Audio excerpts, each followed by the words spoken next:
Bismillahirrahmanirrahim. Saya, Azwa binti Hassanan, ingin membentangkan alat bantu mengajar papan litar kawalan 3 kuasa.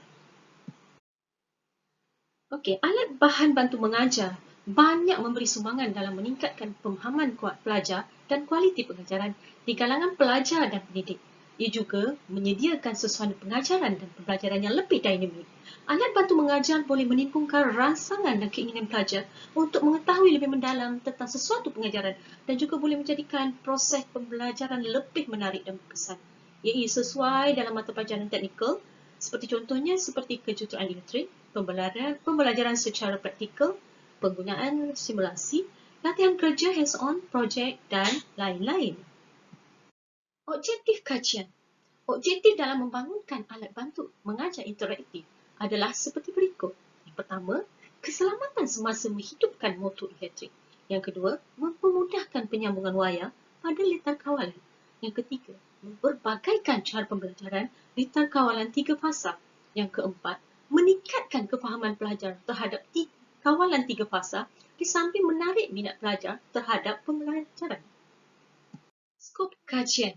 Lokasi dan skop kajian ini melibatkan pelajar dari Jabatan Kejuruteraan Elektrik di Politeknik Port Dickson. Seramai 70 pelajar terpilih sebagai responden daripada 84 pelajar. Survey ini dikendalikan di dalam bilik-bilik kuliah yang mewakili keseluruhan pelajar. Selain itu, kami juga banyak mendapatkan maklumat melalui sumber sekunder dari media cetak maupun media elektronik. Okey, ini adalah carta aliran sebelum dan selepas projek. Okey, sebelum projek, pelajar perlu mengambil peralatan, membuat penyambungan dan mendapatkan keputusan amali. Okey, bila sebelum projek, keputusan amali yang didapati adalah kurang tepat ataupun tidak tepat.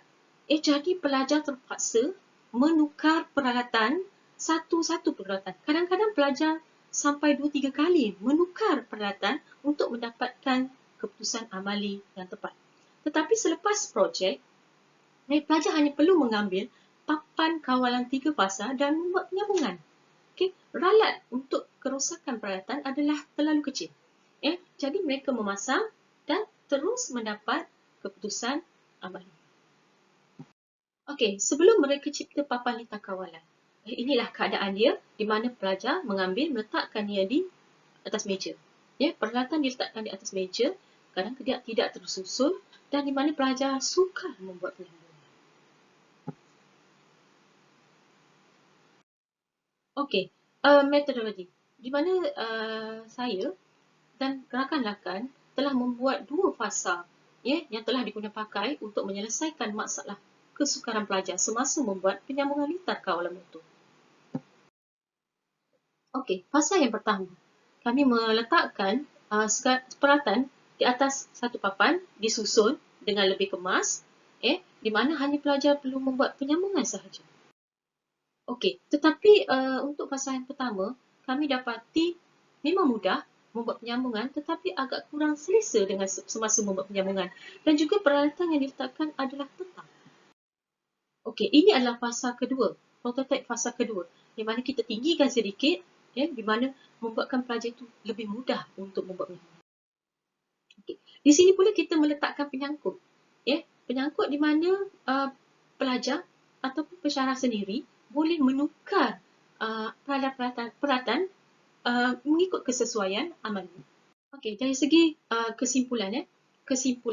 Kesimpulan di mana sebelum dan selepas. Okey, sebelum kita dapati kedudukan wayar oleh di mana pelajar membuat penyambungan adalah tidak teratur.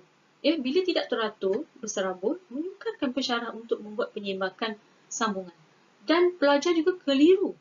Sama ada sambungannya telah dibuat ataupun kadang-kadang mereka telah salah sambung. Jadi bila salah sambung, amat bahaya.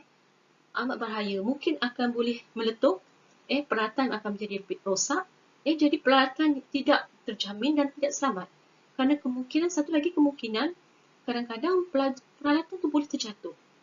Okey, selepas kedudukan wayar teratur dan kemas, mudah untuk pensyarah membuat penyeimbangkan sambungan, penyambungan lebih jelas dan pelajar tidak keliru, peralatan tidak dilekatkan, peralatan telah telah dilekatkan pada papan dan tiada kejatuhan baru. Okey, itu sahaja pembentangan saya untuk hari ini. Sekian, terima kasih. Assalamualaikum.